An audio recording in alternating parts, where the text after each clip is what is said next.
Okay, let's go live. All right.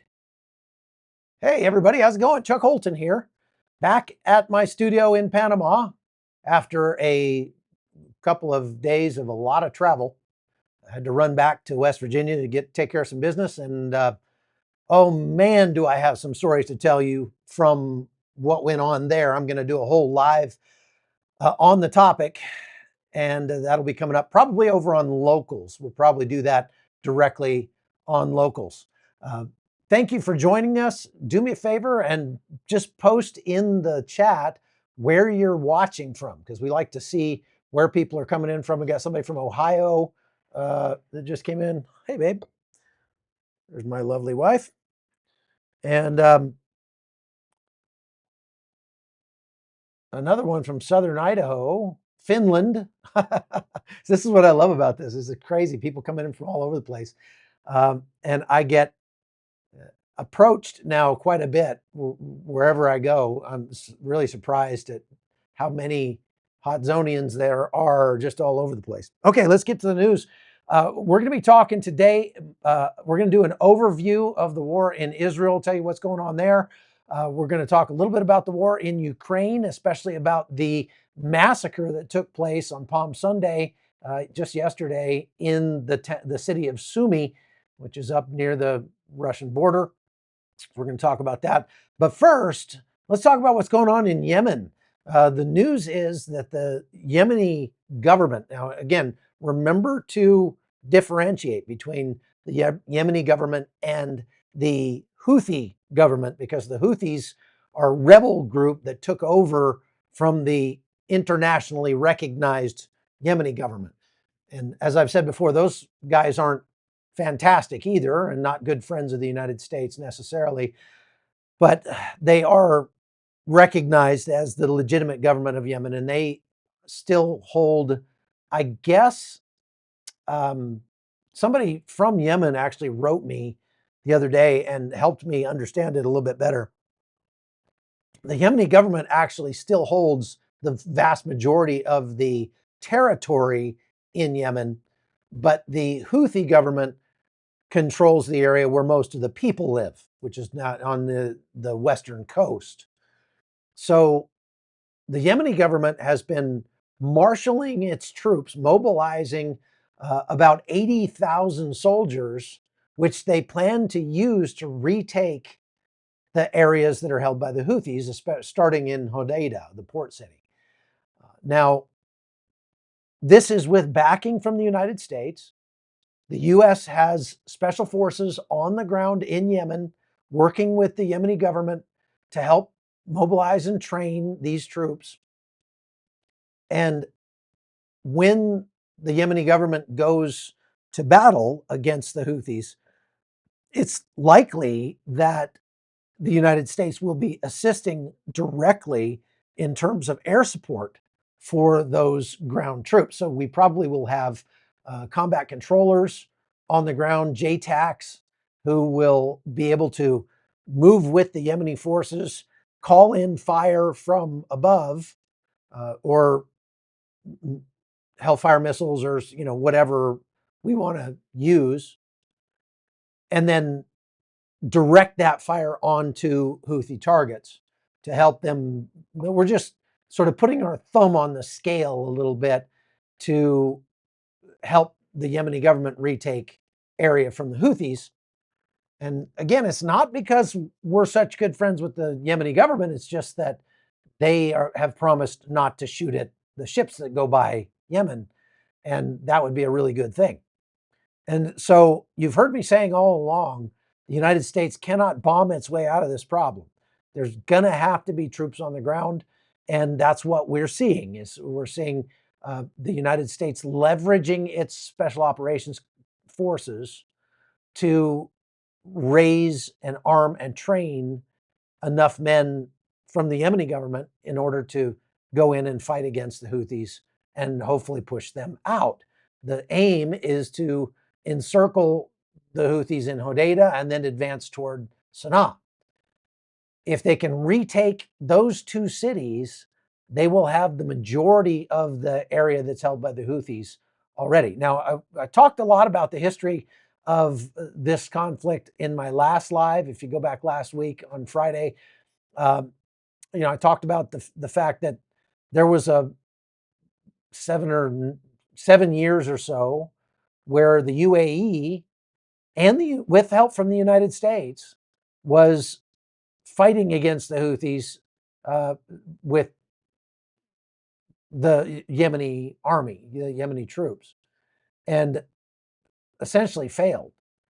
The Houthis are getting so much armament from Iran, and so by taking over Sanaa and Hodeidah, the Houthis were able to capture most of the major military bases in those regions with all of the military hardware, including helicopters and even airplanes and stuff like that, artillery, and you name it.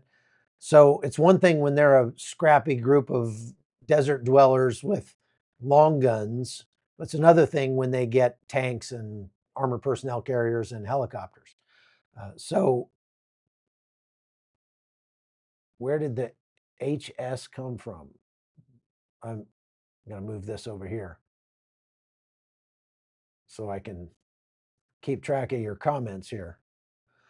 So the UAE is still supporting the fight against the Houthis, supporting the Yemeni government, using them as almost a proxy force, even though they pulled their troops out of Yemen in 2019.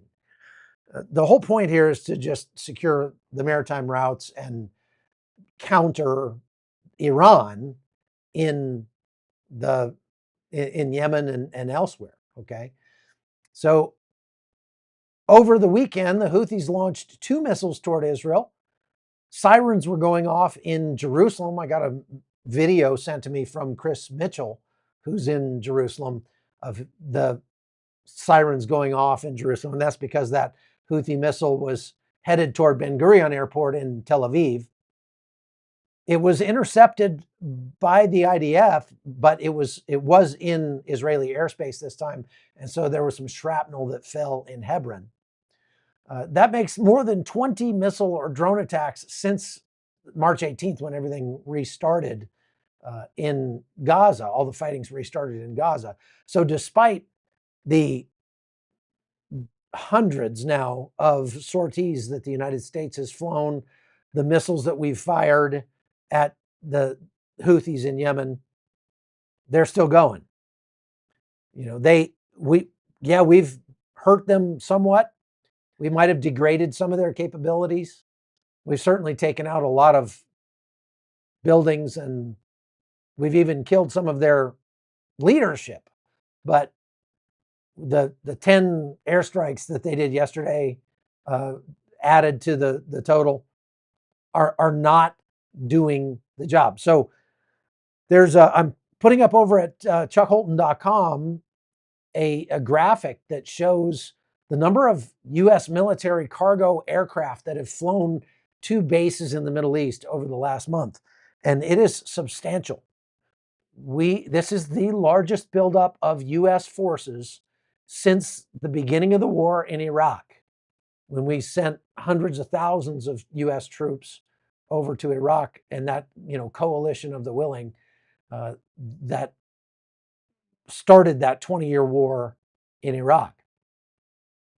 So do I think that we're going to start another 20-year war here?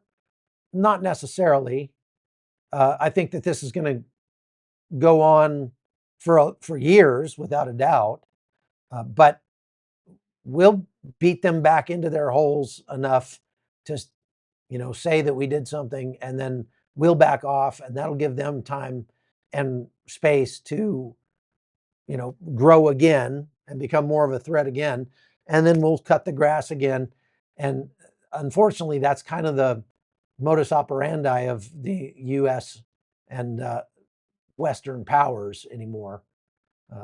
As I have said, the only way to decisively end it is to make them beg you, hurt so bad that they beg you to stop. And they're nowhere close to that. So far, we've just given We've continued the Biden administration's policy of just striking at them enough to say that we're doing something. And we've ramped it up to a higher level than the Biden administration, but it's really more of the same. And we need to maybe change our tactics to the point where we are, literally saturating the ground with bombs in Yemen. Now, I'm not advocating for striking civilians purposely or anything like that. We don't have to do that. We can make it miserable for the Yemenis without killing the people, without bombing indiscriminately. We can take out their electricity. We can take out their water supply. We can take out things like that. And that's definitely going to make it much more miserable for the people. But if you don't make it more miserable for the people, they will never stop supporting the Houthis. So they're all culpable at this point. As I keep saying, if you're going to be a nuisance to global shipping and to global civilization, really, then you can't have nice things. And those things have to be taken away from you, just like you do with your kids. I mean, you know how those of you that have had teenagers, your sons, when they're little, they look at you like you're Superman, dad. Their dad is just a superhero. He's amazing. He's great. And then sometime about age 14 or so, they suddenly wake up one day and look at you and go, Dad, I never noticed before, but you're a drooling moron. You're an absolute idiot. And so then you have to deal with your your son kind of butting heads with you up until he's about 21 or 22, when he suddenly wakes up one day and then looks at you and says, "Gosh, Dad, you got a lot smarter since yesterday."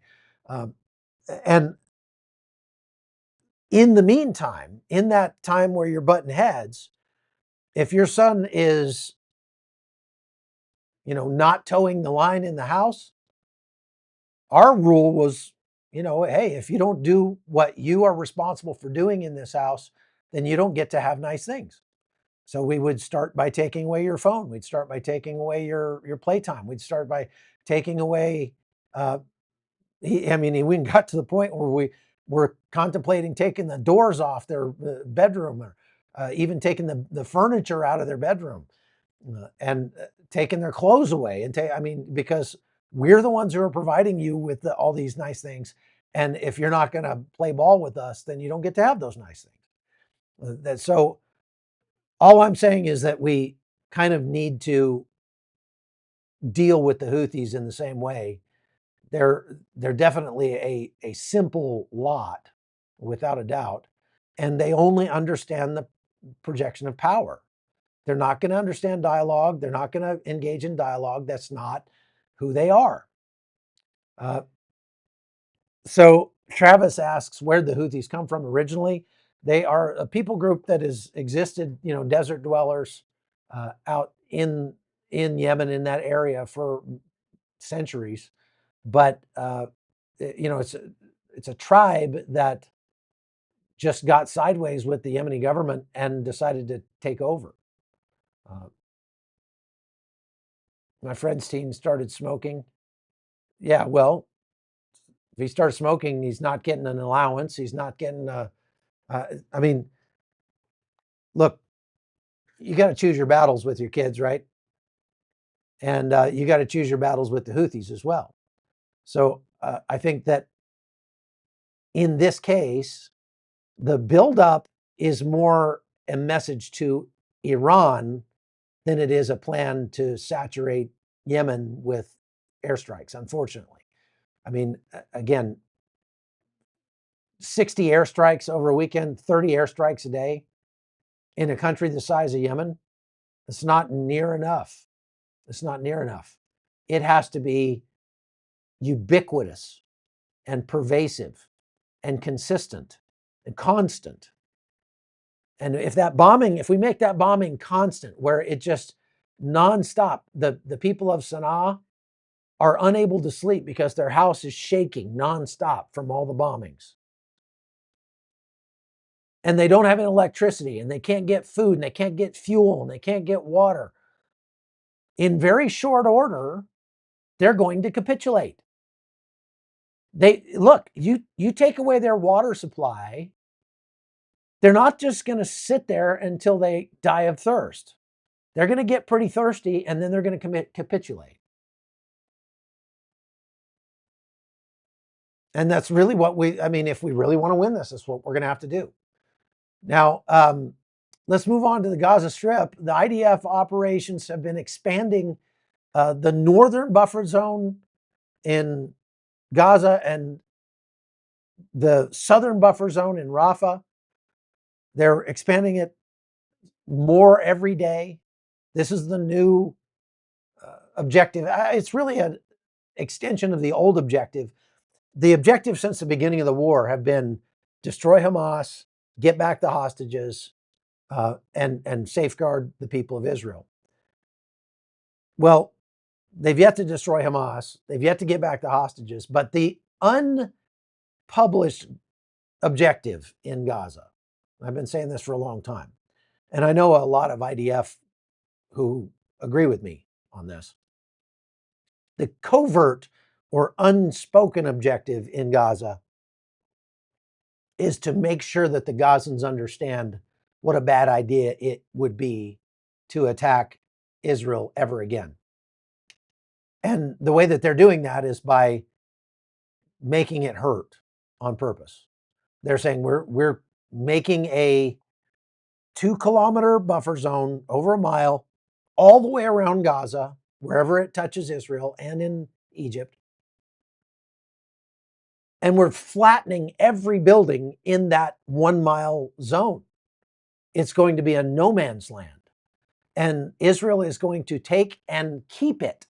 And for every day that they don't get back their hostages, they're going to continue to take more ground, and they're going to keep it. So their new message to Hamas is, for every day we don't get back our hostages, you will permanently lose more of Gaza. Gaza will get smaller and smaller and smaller.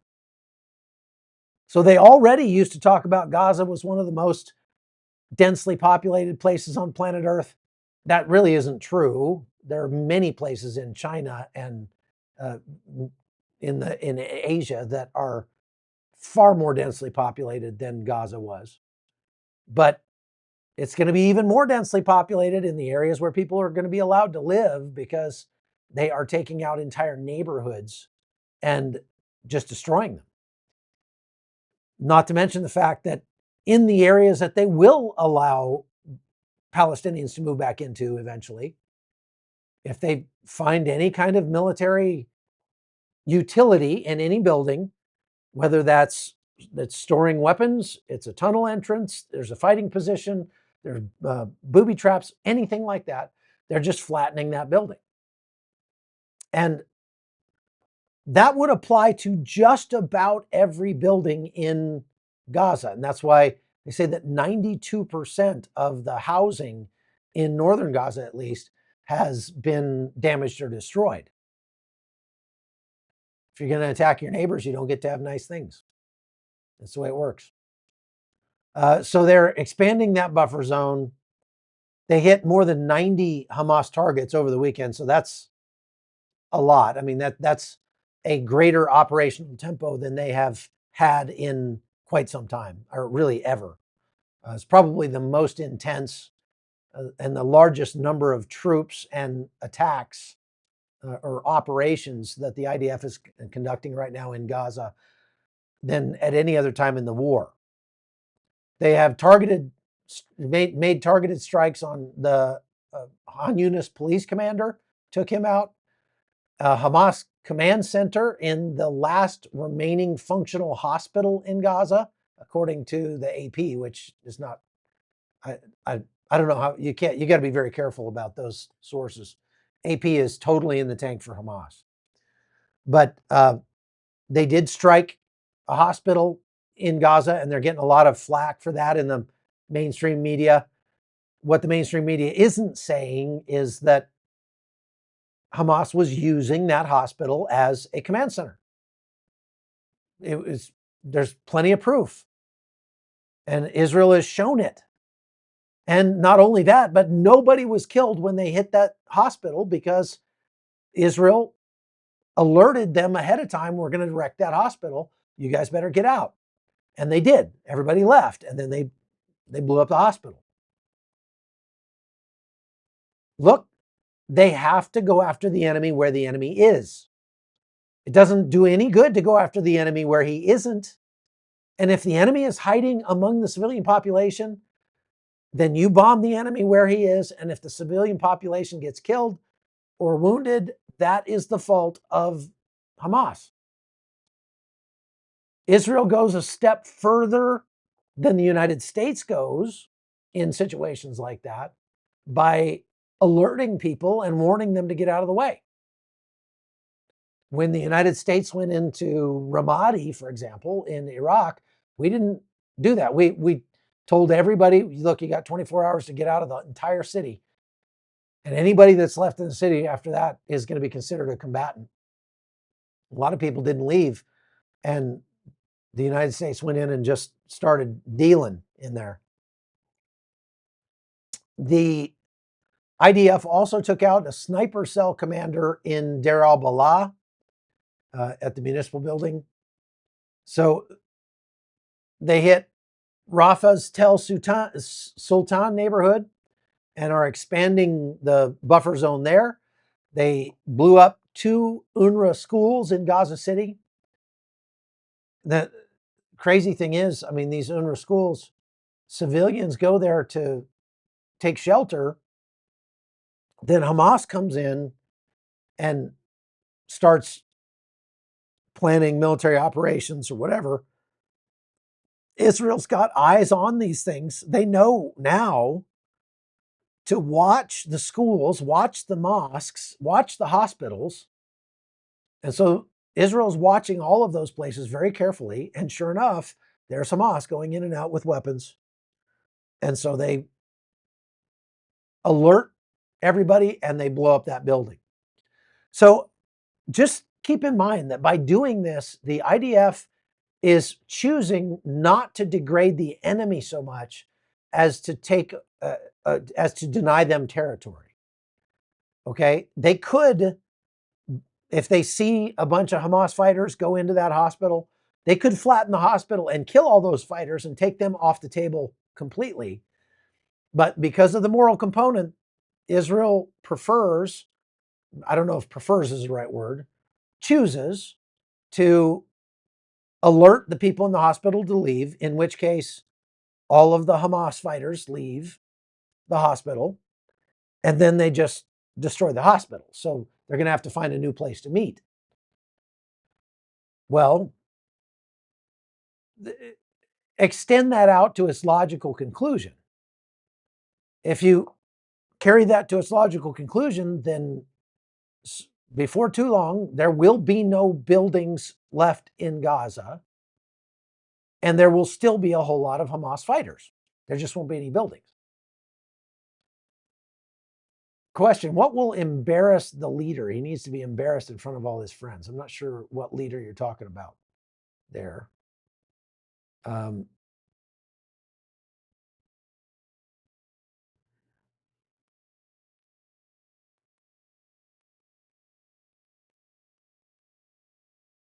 Well, you guys are all fighting over. Like there's like a whole separate conversation going on in the chat that has nothing to do with what I'm talking about. So you guys go right ahead. Maybe I don't even need to be here talking. I'll just start the live and let you guys take it over there. That's fine. Whatever. All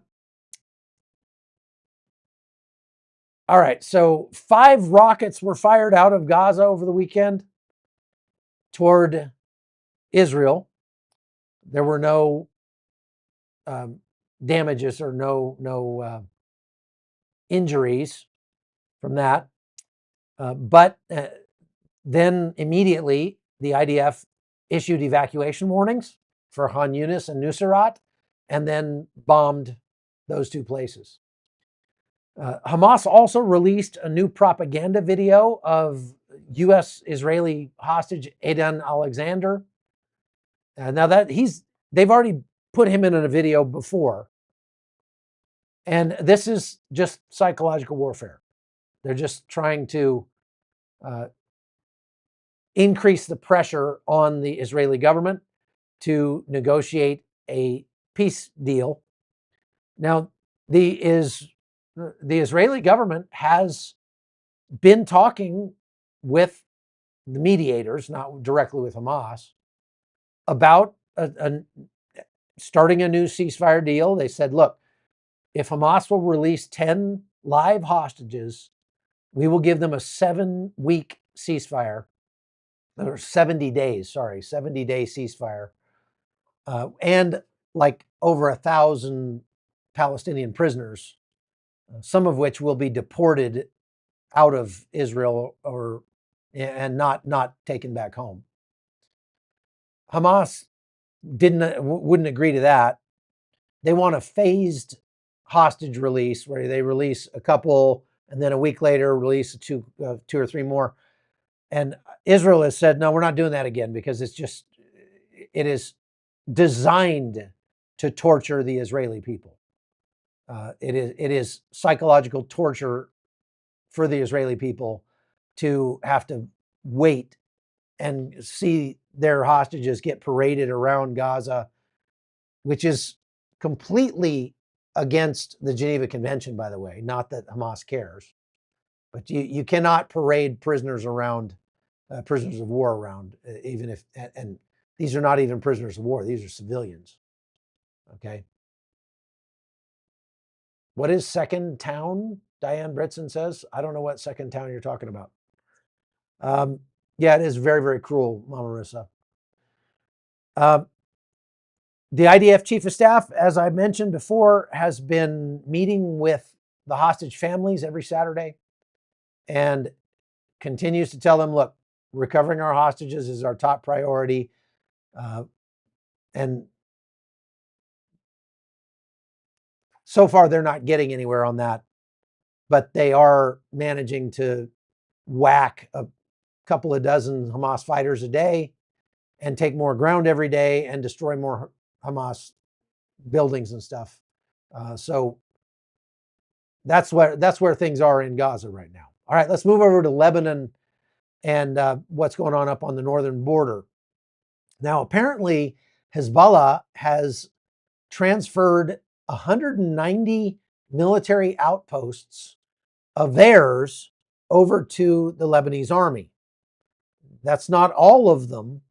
And just think about that. A raid along that very short border. I mean, you can drive the border of Israel and Lebanon in an hour, right along the border. Couple of hundred Hezbollah military outposts that were built all along there. Now, actually, it was more than a couple hundred, it was hundreds. But Hezbollah is in the process of transferring some of those over to the Lebanese army. I don't know that makes much of a difference, honestly. Perhaps. Thank you, Peter. That's nice of you. The IDF has continued to strike Hezbollah targets. And I think that's the reason why Hezbollah is announcing that they're transferring 190 of these places over to the Lebanese army, is to stop Israel from bombing them. Right? They're like, man, we're losing all of these bunkers and fighting positions and tunnels and fighting complexes and stuff that we've spent years painstakingly building on the northern border, and Israel keeps finding them and blowing them up. So we're just going to turn them over to the Lebanese army for the time being, and then the Lebanese army, then Israel won't be able to bomb them anymore, and we'll go take them back once we've licked our wounds and gotten our strength back. Mama Marissa asks, Chuck, is the Lebanon army at war with Hezbollah too, or are they working together? No, they're not at war with Hezbollah. They're under the ceasefire agreement with the United States. The Lebanese army is responsible for maintaining that area south of the Litani River, that, what is it, 15-mile buffer zone between the northern border of Israel and the Litani River, and making sure that Hezbollah doesn't go in there. Now, Hezbollah is still doing whatever it wants. So they go in there on a regular basis. Many times when they go in there, they get seen by the Israelis and they get blown up by the Israelis. So Israel is assisting the Lebanese government in enforcing that ceasefire agreement. Also, the Lebanese government is charged with making sure Hezbollah doesn't fire any more rockets at Israel.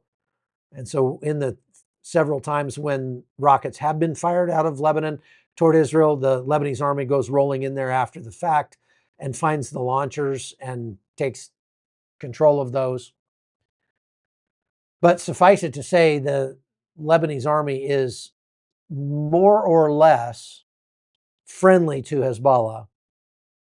But the Lebanese army is getting $300 million a year from the United States to perform these functions. And so they at least go through the motions of performing those functions to keep the money flowing. Why the United States continues to give money to the Lebanese government, I don't know. PC asks, what do you think of the Gaza hospital incident? Yeah, I just mentioned that. PC, you must have just come on. I just mentioned that they were using the hospital as a command center, Hamas was. The Israelis gathered enough evidence to prove that, and then announced that they were going to strike the hospital, gave everybody a chance to leave, and then they blew up the hospital because it was a legitimate military target.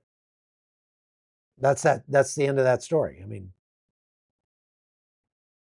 so, all right, we got through that.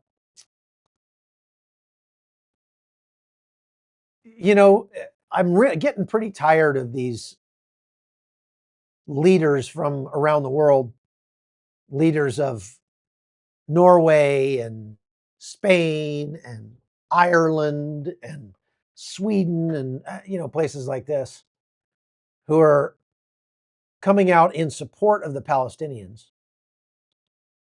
It doesn't take a rocket scientist to see that if Hamas is using a hospital as a command center for planning combat operations against Israel, that makes that hospital a legitimate military target under international law.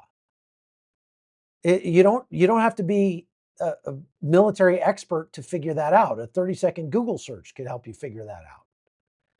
And yet the leaders of these countries are out on social media grandstanding and saying, we stand with the Palestinians. This is unacceptable. Israel can't keep bombing hospitals. Well, yes, they can keep bombing hospitals if Hamas keeps using the hospitals as a command center. Point, period, end of story. It's a legitimate target. Morons. It's really, I've said this many times before, but they're not stupid. And I don't even think they're being disingenuous. I think they truly believe what they're saying. And so for them to be so morally wrong, and so sure of their being right, what that says to me is that they are morally depraved. The Bible talks about that when you deny God, that he will give you over to a depraved mind to do what ought not be done. And evil will look good and good will look evil for you at that point. And so when I see the leaders of these Western countries making statements in support of evil and against Israel as they're trying to defend their country, it just kind of boggles my mind that these are people in very high positions of power, and they are so corrupted morally that they can't see good from evil with clear eyes. Now, I'll get over in a minute to talk about the negotiations between Russia and Ukraine that the United States is sort of overseeing with Steve Witkoff, and the really kind of despicable things that President Trump has been saying uh, about what's happening over there. And we'll talk about that in a minute. So, I mean, this goes both ways. Our leaders can be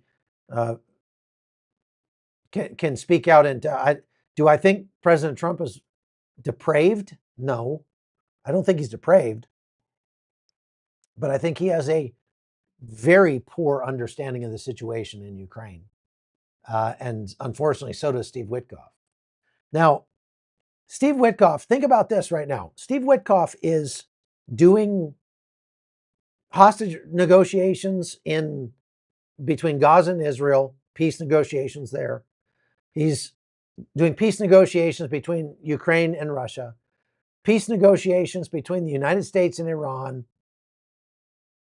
And look, I don't care if he's the smartest guy on planet Earth. That's too much for one guy to be in charge of. There's no way he's going to be able to keep all those things straight.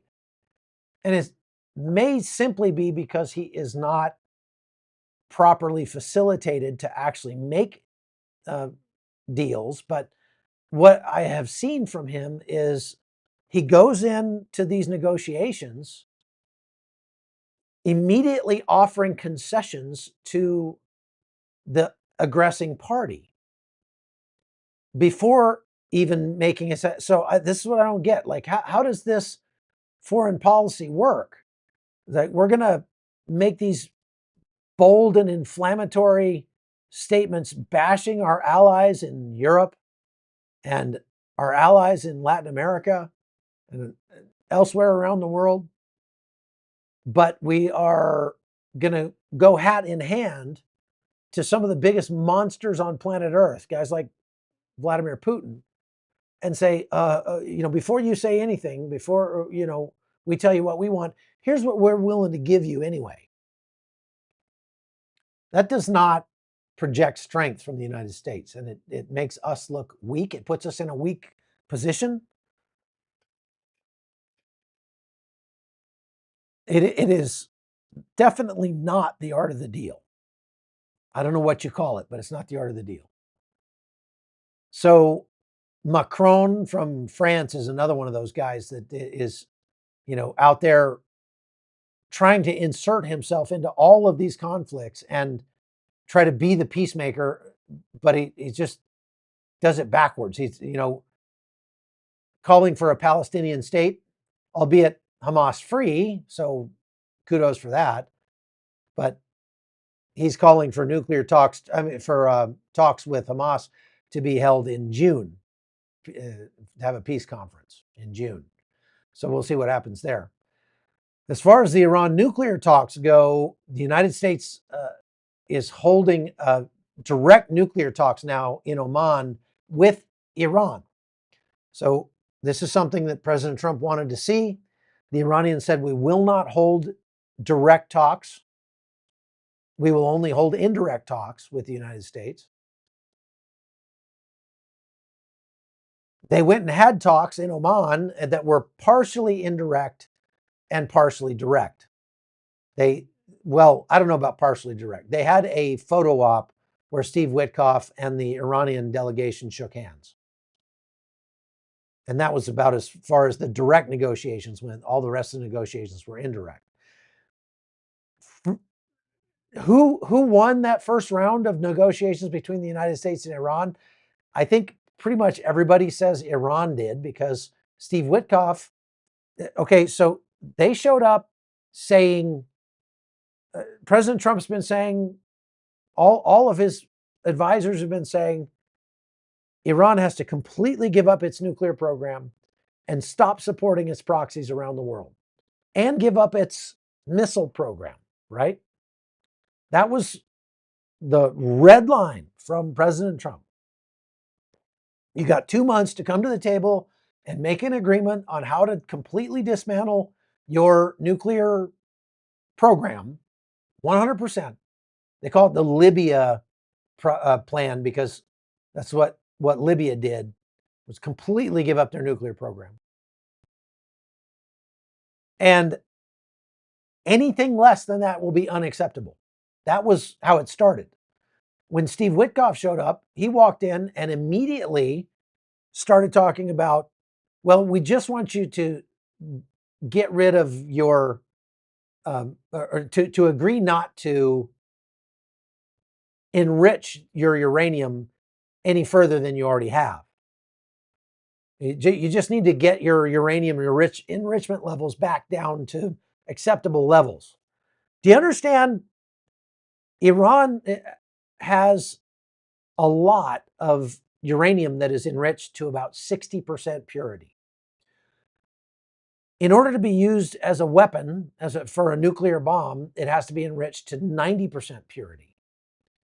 So they're not there yet, but they could get from 60 to 90% in a matter of weeks or even days. But do you know what level of purity they need to enrich uranium to for civilian uses, like nuclear power and stuff like that? Under 4%. So it's like 3.67% is what it has to be for any civilian use. So the fact that Iran has all of this uranium that is enriched to 60% tells us that they're already planning to weaponize that uranium. And they've been doing this for some time.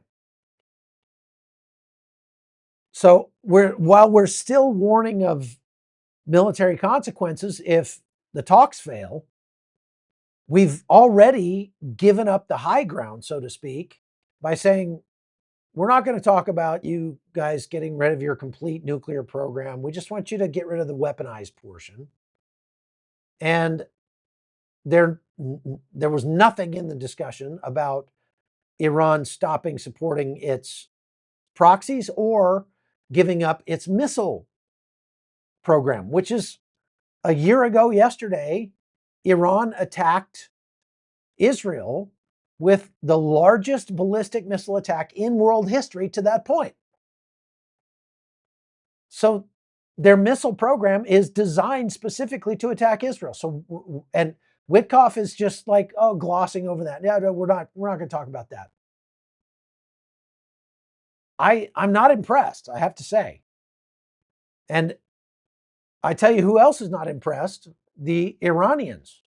Iranian media outlets are celebrating right now and saying that their delegation trounced the Trump delegation in Oman. So, man, that didn't go well. We need to do better.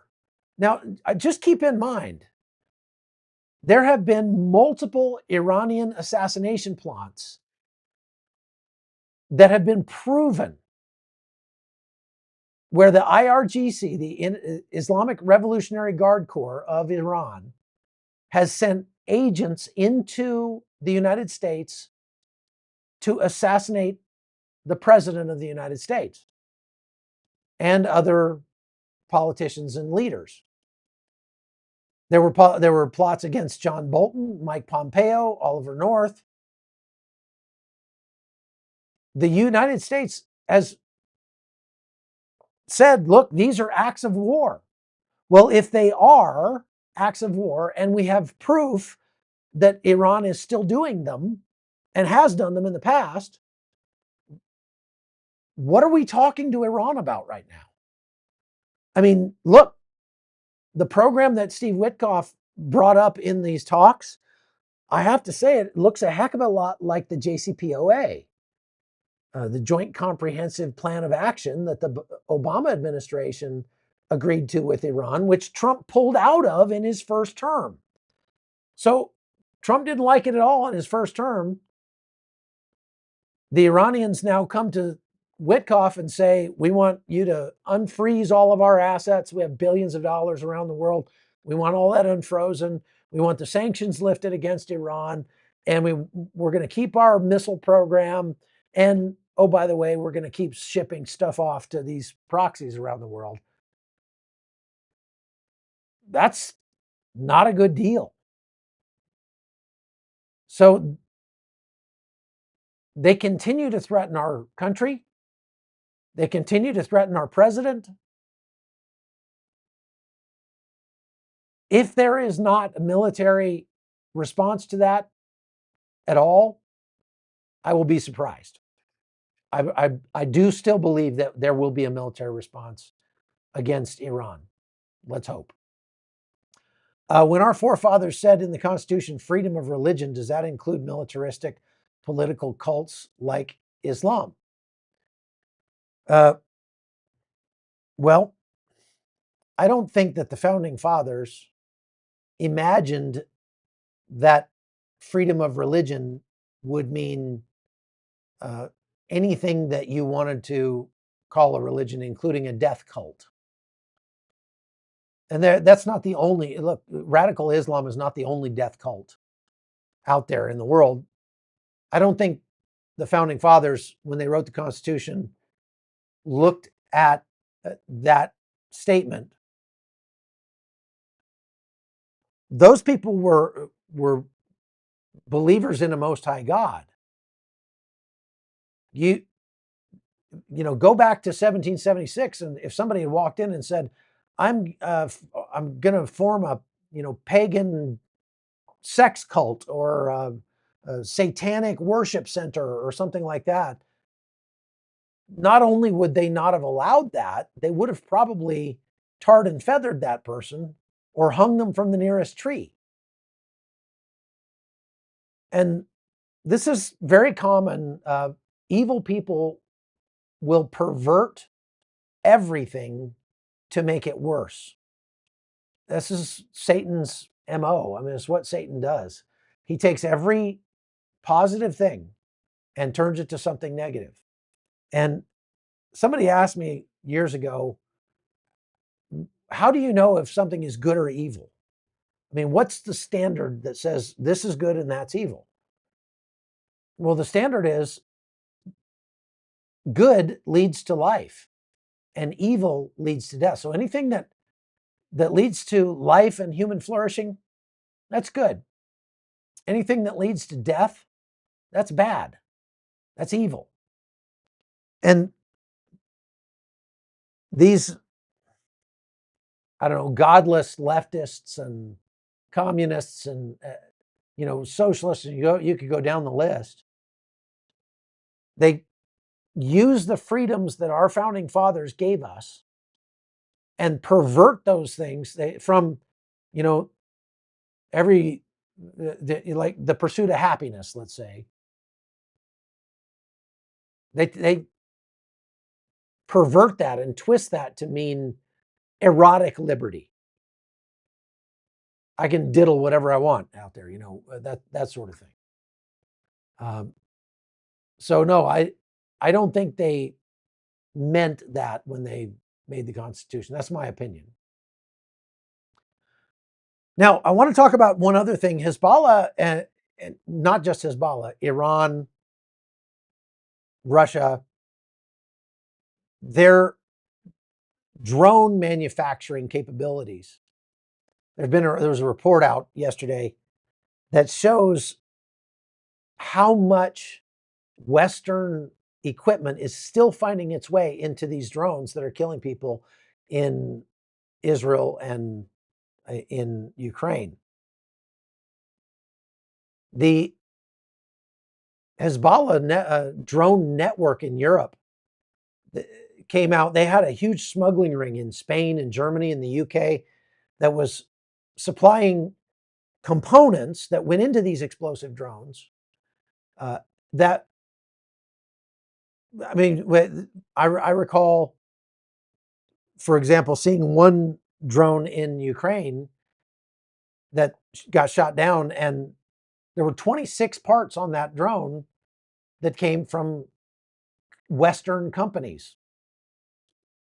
Those are ostensibly sanctioned products. They can't be sold to these countries, but it's easy for them to get around the sanctions. Anyway, the law enforcement agencies in Spain and the UK and Germany were able to disrupt that plot to smuggle these drone parts that are needed from Europe through a circuitous route into Iran, into Lebanon for Hezbollah, and into Russia. So, I said I was getting pretty tired about the Norwegians and the Spanish PM and, all these people who are standing up for Hamas. Well, the whole EU, the whole European Union, just pledged almost $2 billion to the Palestinian Authority. And that, that kind of makes you roll your eyes and go like, you got to be kidding me, right? We know that the Palestinian Authority takes that money and gives it to the families of the terrorists and uses it to recruit more terrorists. Now, the European Union says, well, all of this money is conditioned on some anti-corruption reforms, governance reforms, things like that. Well, we'll see. We'll see if they allow that that money to be dispersed when they see that the Palestinian Authority is, the Palestinian Authority is going to try to dance to the right tune and say the right things to get the money. But I virtually guarantee, almost every week in Israel right now, they're finding weapons caches that were purchased with money from the Palestinian Authority, or were the weapons, many of them were given to the Palestinian Authority because the United States actually trains, or did train, I don't know if we still do it, the Secret Service of the Palestinian Authority, their police force. So we send American police trainers to the West Bank areas to train these guys and arm them. And many of those very same police officers have taken those weapons and used them against Israelis. So it's like we just never learn. It's like, the EU and the United States, we both do the same thing. It's like we just love giving away money so much that we just can't help ourselves. Even if we know we're giving that money to organizations that are going to fund our enemies, well, that's what we got. We got lots of money. We don't have a lot of sense, but we got a lot of money. In Syria, more countries continue to try to reestablish relations with the new Syrian government, unelected terrorist government in Syria. The UAE just recently sent a diplomatic visit to Damascus to meet with al-Jilani in Syria and talk about normalizing relations. Even the Israelis have sent a delegation to meet with the Syrians and talk about normalizing relations between Syria and Israel. That's kind of mind-boggling to me. I don't know. How do you feel about? Do you think it's a good idea? Do you think Israel should be negotiating with al-Jilani and considering normalizing relations with them? What do you think? Put that in the chat. Okay, folks, I just want to mention that we are putting a tremendous amount of effort into chuckholton.com to put up extra content for you. We're going to be doing question and answer sessions where we'll do like a Zoom call and you can actually go one-on-one with me and ask me your questions and have a discussion. Tell me what you think. Rather than just putting it in the chat box, you can actually talk to me face-to-face over Zoom. And we're planning more of those in the future. We're doing members-only lives over there where you can get your questions answered. So you're going to want to go to chuckholton.com and sign up over there for all of that. Putting up some more of my documentaries today and tomorrow that you guys haven't seen before just putting up a documentary about how Colombian drug cartels are shifting some of their operations to illegal gold mining because it's more lucrative than the cocaine trade. And they are illegally destroying the environment in Colombia to extract gold and then sell it on the black market. And I went to Colombia and met with a gold miner, went inside his mine, and made a little package about that. That'll be up tomorrow over at chuckholton.com. So you're going to want to go over there and sign up. Question: Witkoff in Russia. What is Trump planning? Yeah, so Witkoff went and met with President Putin. It's just disgusting to watch an American shake that monster's hand. If you didn't see this over the weekend, yesterday in Sumy, which is, let's see if I can show you. I'm going to go to studio mode. Let's pull up the map here. And let's see, where's my map? There it is. Why is it so small? Oh. Hold on, I got to make the map bigger. Okay, there we go. So I'll switch over to this now. So this is Sumy. If we go to that map, where did it go? I got too many windows open. So you can see here the border with Russia. And here's the town of Kharkiv, which I visited in December. Sumy is a smaller city up here in the north, and it's a several hours drive from Kyiv. Well, the Russians shot Iskander missiles at Sumy on Sunday. It struck the downtown area of Sumy and killed 37 civilians. Let's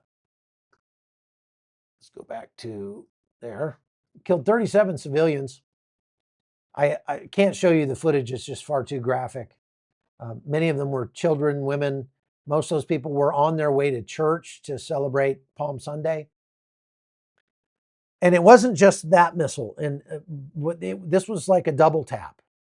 So they shoot one missile. When it blows up and creates casualties, then all of the fire and rescue services and any man in the vicinity comes running to try to pull people out of the rubble and help people who are wounded. And Russia very cynically waits a few minutes and then fires a cluster munition at that same spot, which then wipes out all of the first responders and people who are there to help and kills anybody that wasn't killed by the first strike. Now, Russia says that they actually struck a meeting of military officers in Sumy. Ukraine released a list of the people who died, and only one of them is a Ukrainian soldier. But Russia claims that they killed 60 Ukrainian military officers who were meeting in a civilian area. Somebody asked President Trump about that in a conference today, and he said, "Oh, I think it was probably a mistake. They didn't mean to do that." That is, I just have to say it, that's pretty gross. It wasn't a mistake. I mean, Russia is firing very high explosive missiles and rockets every day at civilian areas across Ukraine. Many of them are very far from the front lines. This one is not. This Sumy is close to the front lines. But many of them, I mean, they're just last week, they killed 19 people in Kiev, which is Vladimir Zelensky's hometown. And that's very far from the front lines. There's no military necessity to that. They're very often striking Odessa and even Lviv. Lviv is about as far from the fighting as you can get and still be in Ukraine. Lviv is right on the Polish border. So no, this wasn't an accident, President Trump. This was intentional. And this is what looks like when President Putin is mocking President Trump and his attempts to bring a peace deal to this conflict. President Trump is getting played, and Steve Witkoff is playing right into it. Steve Witkoff believes most of the things that the Russians say about this war. And I'm sorry, but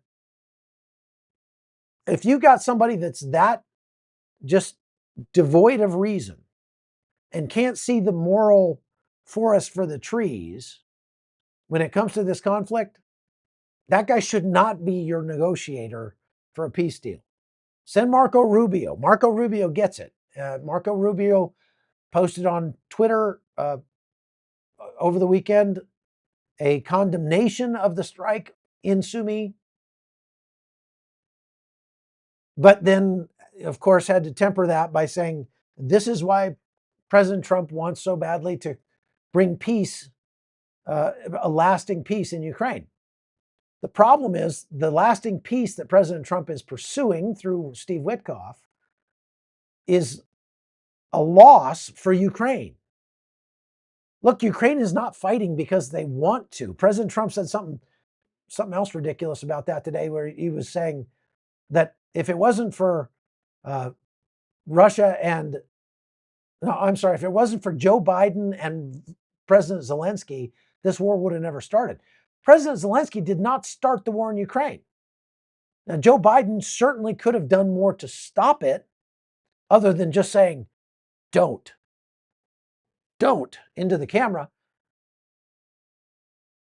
So he certainly has some culpability there, because he could have deterred Russia. He just was too feckless to do so. But what was how did Zelensky start the war? It was, Zelensky didn't attack anybody. I met with Zelensky just days before the war started. You know what he was doing? He was at a training exercise to train first responders to rescue people out of burning buildings and things like that. They weren't even doing military exercises. They were doing first responder exercises right up until the war started. So it's just kind of gross to see things going so poorly in this, the peace negotiations, because Russia obviously has no interest in peace right now. And we've talked a lot about the reasons why for that.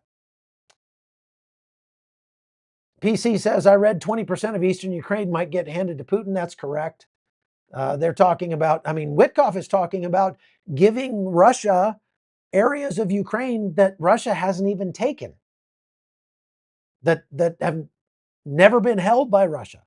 Give them all the stuff that they currently now hold and a bunch of stuff that they never held. That's not good negotiating tactics. YY Ainela says, is it true Ukrainian soldiers ever fired upon their own people, or is that just more fake news? No, that's fake news. I was there when they said that was happening.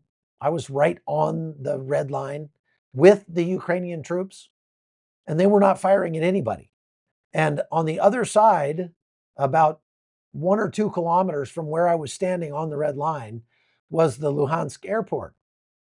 And we were watching a news item that says, just moments ago, the Ukrainians bombed the Luhansk airport and killed 15 people. I was close enough that we would have heard the explosion, and there was no explosion. And they showed all these people laying around on the ground like they were dead. But if you looked carefully at that video, none of the windows of the buildings around that street were broken out. There was no damage to the buildings. There were just people laying around as if they were dead. It was totally staged. And there have been, I would say at least a dozen instances of that were tracked down by open source intelligence investigators like Bellingcat. If you go to Bellingcat, just Google Bellingcat, Bellingkat. And you'll see what I mean by that. They do a great job at exposing this propaganda. So the Russians were in occupied areas of Ukraine before the war started. This is from 2014 to 2022. And they were bombing places in Ukraine proper multiple times every day. While I was there, the couple weeks before the war started, multiple times every day there were bombs coming across, mortar rounds and artillery rounds and things like that. Once in a while, the Ukrainians would fire back to try to stop, try to hit the gun that was shooting at them. But they were not indiscriminately shelling civilians. That's fake news. Okay, we just went over an hour, so I'm going to stop right there. I am going to do a condensed version of this live immediately after this, and I'll put it up. So if you don't have an hour to watch, if you just came on and don't have an hour to go back and watch the whole thing, just wait, I don't know, an hour, and I'll have that condensed live up, and you can see that there. Okay. Thank you very much for watching. I need a nap. I've had a rough week, so we'll